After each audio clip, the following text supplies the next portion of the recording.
This YouTube channel does not promote any violent, harmful, or illegal activities. All content provided by this channel is meant for an educational purpose only.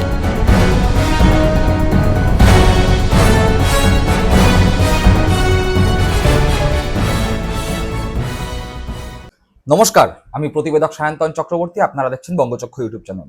দেখুন, এই মুহূর্তে যেই তিনটি রাজ্যে তিনটি বিধানসভায় উপনির্বাচন হয়েছে, অর্থাৎ বিহারের বাকিপুর, মধ্যপ্রদেশের দাতিয়া এবং গুজরাটের মঞ্জিরপুর, এই তিনটি উপনির্বাচনের ফলাফল আপনারা সকলেই দেখে ফেলেছেন। তিনটি উপনির্বাচনের মধ্যে মধ্যপ্রদেশে যে উপনির্বাচন হয়েছে সেখানে কংগ্রেস জিতেছে, পরাজিত হয়েছে বিজেপি। বিহারের বাকিপুর থেকে প্রশান্ত কিশোর জনসুরাজ পার্টি জয়লাভ করেছে, হেরেছে কে? বিজেপি। গুজরাটে জিতেছে বিজেপি। কিন্তু এই যেই তিনের মধ্যে দুয়ে বিজেপির পরাজয়, একটাতে জিতলো বিজেপি, সেই জেতা আসনটাও বিজেপির জন্য ভয় ধরিয়ে দিয়েছে। কেন, সে কথায় আসছি, কিন্তু মূল যেই বিষয় সেটাই হচ্ছে বিহার থেকেই কি বিজেপির বিদায় ঘণ্টা বেজে গেল, এই প্রশ্ন উঠছে।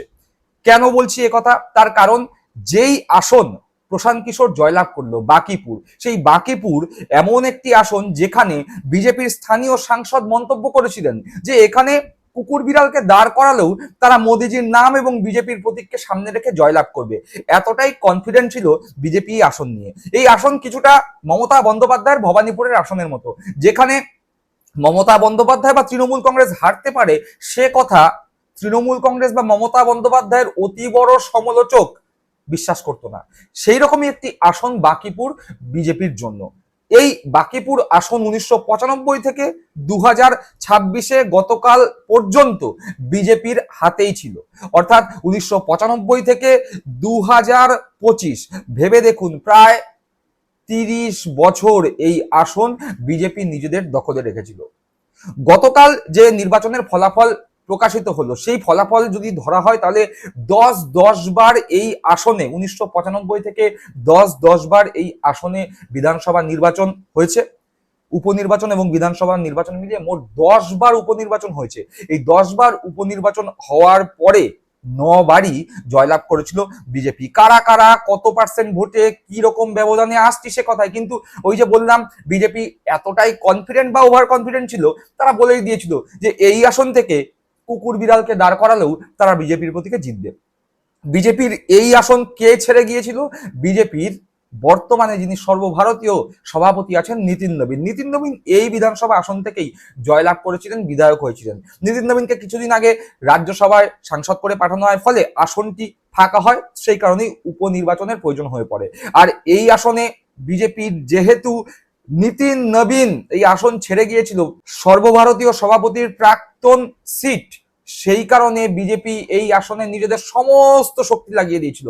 সাম দাম দণ্ড ভেদ সবকিছু এখানে লাগিয়ে দিয়েছিল। প্রচার, টাকা পয়সা, যা যা বিজেপি করে নির্বাচন জেতার জন্য, কোনো কিছুরই খামতি এখানে ছিল না। তারপরেও দেখা গেল বিজেপি এখানে হারলো। প্রসঙ্গত বলে রাখা ভালো যে এই আসনে কিন্তু বিজেপি ক্যান্ডিডেট চেঞ্জ পর্যন্ত করেছিল। কেন একথা বলছি? তার কারণ, এই আসনে যখন উপনির্বাচন ঘোষণা হয় তখন বিজেপি অভিষেক সিনহাকে এই আসন থেকে নিজেদের প্রার্থী ঘোষণা করে। কিছুদিনের মধ্যেই দেখা যায় প্রশান্ত কিশোর জনসুরাজ পার্টির পক্ষ থেকে এই আসনে নিজের নমিনেশন দেন। আর এই অভিষেক সিনহার বাবার বিরুদ্ধে ঘোটালা বা দুর্নীতির অভিযোগ আসার সাথে সাথেই প্রশান্ত কিশোরের মতো স্বচ্ছ মুখের বিরুদ্ধে বিজেপি এই অভিষেক সিনহাকে নিয়ে কিছুটা নড়বড়ে অবস্থানে চলে যান। ফলে এই অভিষেক সিনহার নমিনেশন প্রত্যাহার করিয়ে বিজেপি নতুন প্রার্থী ঘোষণা করে। সেই প্রার্থী হলেন নীরজ কুমার সিনহা, যিনি গতকাল পরাজিত হয়েছেন প্রশান্ত কিশোরের কাছে। এবার আসা যাক এই বাকিপুর বিধানসভা। সেই বাকিপুর বিধানসভার গত 30 বছরের ইতিহাস কি আছে। গত 30 বছরের ইতিহাসে যা চমকে দিচ্ছে সবাইকে, দেখুন একবার। দেখুন, বাকিপুর বিধানসভায় 1995, 2000 এবং 2005 ফেব্রুয়ারি মাস তিনবার নীতিন নবীনের পিতা নবীন কিশোর প্রসাদ জয়লাভ করে বিজেপির টিকিটে। কত পার্সেন্ট? 1995 সালে বিজেপি এখানে 40.7% ভোট পায়, 2000 সালে 54.9%, 2005 ফেব্রুয়ারিতে 59.1% ভোট পেয়ে নীতিন নবীনের পিতা নবীন কিশোর প্রসাদ সিনহা জয়লাভ করে। অর্থাৎ প্রতিবার বিজেপির ভোট শতাংশ এখানে বেড়েছে। 1995, 2000 এবং 2005 তিনবার এখান থেকে নিতিন নবীনের বাবা বিজেপির প্রতীকে জয়লাভ হয়েছে এবং প্রত্যেকবারেই, প্রথমবার 40% বাদ দিলে প্রত্যেকবারেই 50%-এর বেশি, কোনো কোনো ক্ষেত্রে সেটা 60%-এর কাছাকাছি। এরপরে নিতিন নবীনের পিতা প্রয়াত হলেন, নিতিন নবীন এখান থেকে বিজেপির প্রতীকে ভোট যুদ্ধে অবতীর্ণ হন এবং তারপরে তিনি বারংবার জয়লাভ করেছে। তার ট্র্যাক রেকর্ডটা দেখি। নিতিন নবীন 2005-এর অক্টোবরে এইখানে ভোট যুদ্ধে অবতীর্ণ হন এবং 69.3% ভোট পেয়ে জয়লাভ করে। 2006 উপনির্বাচন, নিতিন নবীন 82.3% ভোট পেয়ে জয়লাভ করে। 2010-এর নির্বাচন 72.1% পেয়ে বিজেপি প্রতীকে নিতিন নবীন জয়লাভ করে। 2015-র বিধানসভা নির্বাচনে নিতিন নবীন 60.2% ভোট পেয়ে জয়লাভ করে। 2020-তে নিতিন নবীন আরো একবার বিজেপির প্রতীকে 59.1% ভোট পেয়ে জয়লাভ করে এবং 2025-এ অর্থাৎ গত বছর নিতিন নবীন 62.7% ভোট পেয়ে এই বাকিপুর বিধানসভা কেন্দ্র থেকে জয়লাভ করে। অর্থাৎ বিজেপির যে 95 থেকে 2025 এই যে ট্র্যাক রেকর্ড, এই যে 9 বার বিজেপির প্রতীকে এখান থেকে নিতিন নবীন এবং তার পিতা দুজনে মিলে 9 বার বিধায়ক নির্বাচিত হয়েছেন, তাদের যে ভোট পার্সেন্টেজ সেটা যদি গড় করা যায় তাহলে দেখা যাবে সেই গড় 65 থেকে 70%-এর মধ্যে রয়েছে। অর্থাৎ একটা বিধানসভা কেন্দ্র, সেখানে বিজেপি 1995 থেকে 2025 65%-এর বেশি ভোট সবসময় পেয়ে এসছে।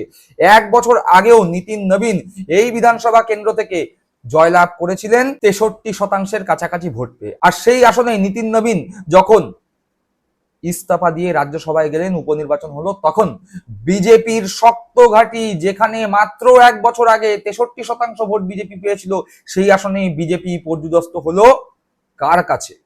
প্রশান্ত কিশোরের কাছে। কত শতাংশ ভোট পেল বিজেপি এইবারের এই বিধানসভা উপনির্বাচনে?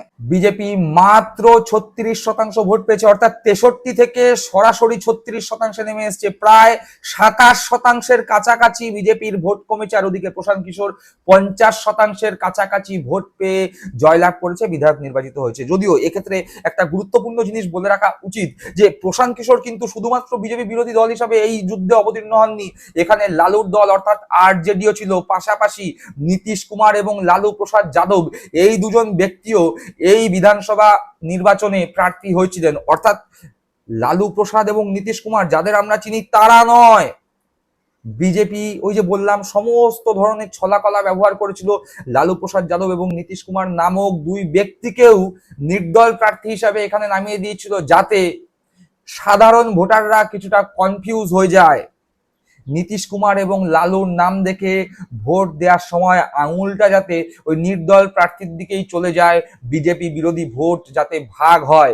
আর যে কথা বললাম, জনসুরাজ পার্টি এবং আরজেডি দুটোই বিজেপি বিরোধী দল বিহারের মধ্যে, তারা দুই দলই এই বিধানসভা নির্বাচনে উপনির্বাচনে অবতীর্ণ হয়েছিলেন। অর্থাৎ ভোট কাটাকাটির খেলা একটা হয়েছিল, তারপরেও জনসুরাজ পার্টি 50%-এর ভোট এবং বিজেপি 36% ভোট। বোঝাই যাচ্ছে বিজেপি শক্ত ঘাঁটি। নিতিন নবীনের গড় 30 বছরের গড়, যেই আসন থেকে 65%-এর নিচে, গড়ে 65%-এর নিচে কখনো বিজেপি পায়নি, সেই আসনে বিজেপির পরাজয় ঘটলো। বিদায় ঘন্টা কি তাহলে এখান থেকেই বাজলো? পাশাপাশি মধ্যপ্রদেশ, যেখানে কংগ্রেস জয়লাভ করেছে, সেই আসনেও কিন্তু একটা খেলা বিজেপি খেলেছিল। যদিও মধ্যপ্রদেশে যেই আসনে কংগ্রেস জয়লাভ করেছে সেই আসনটি কংগ্রেসেরই ছিল, কিন্তু সেখানে যিনি কংগ্রেসের প্রার্থী ছিলেন আগে, তার বিধায়ক পদ খারিজ হয়ে যাওয়ার ফলে উপনির্বাচন হয় এবং কংগ্রেস সেখানে যাকে প্রার্থী করে তার বিরুদ্ধে প্রাক্তন কংগ্রেসের এমএলএ বিজেপির হয়েই কাজ করা শুরু করে দেয়। গতকাল কংগ্রেস সেই প্রাক্তন যে বিধায়ক কংগ্রেসের প্রতীকে নির্বাচিত হয়েছিলেন তাকে সাসপেন্ড করে। তারপরেও সেই আসন থেকে কংগ্রেস কিন্তু 10,000-এর কাছাকাছি ভোটে জয়লাভ করেছে। কিন্তু এ তো গেল মধ্যপ্রদেশ আর বিহারের ঘটনা। যেই আসনে বিজেপি জিতেছে সেটা বিজেপিকে ভয় ধরাচ্ছে কেন? তার কারণ গুজরাটের মঞ্জিলপুর, যেটা বিজেপির গড়, সেই আসনে বিজেপি 73%-এর কাছাকাছি ভোট পেয়ে জয়লাভ করেছিল এই উপনির্বাচন হওয়ার আগে। কিন্তু এই উপনির্বাচনে দেখা গেল সেই বিজেপির গড় গুজরাট, যেটা 73%-এর কাছাকাছি ভোটে বিজেপি জয়লাভ করেছিল, সেই আসন কিন্তু বিজেপি এবার 9%-এর কাছাকাছি কম ভোট পেয়েছে। অর্থাৎ গুজরাটের মতো একটি রাজ্য, মঞ্জিলপুরের মতো একটি বিধানসভা কেন্দ্র যা বিজেপির গড়, সেখানেও কিন্তু বিজেপির ভোট পার্সেন্টেজ ক্রমান্বয়ে কমছে। অর্থাৎ ক্ষয় রোগ ধরে গেছে বিজেপির মধ্যে।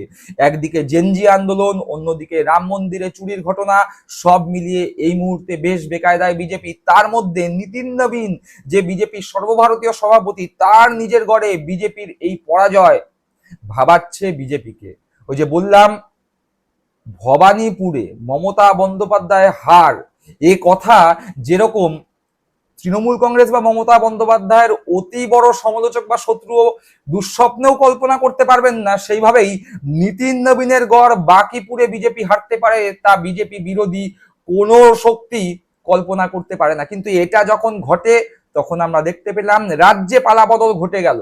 অর্থাৎ ভবানীপুরে হার তখনই সম্ভব যদি রাজ্যে বিরাট বড় পালাবদল হয়, মমতা বন্দ্যোপাধ্যায়ের পরাজয় এবং রাজ্য থেকে তৃণমূল কংগ্রেসের শাসনের অবসান একই সঙ্গে ঘটেছে। সেইভাবেই এই বাঁকিপুর কিন্তু বিজেপির চোখে আঙুল দিয়ে দেখিয়ে দিয়ে গেল কুকুর বিড়াল দাঁড় করালেও বিজেপি এখান থেকে জিতবে, সেই কনফিডেন্স বা ওভার কনফিডেন্সের জায়গা ভেঙে চুরমার হয়ে গেল।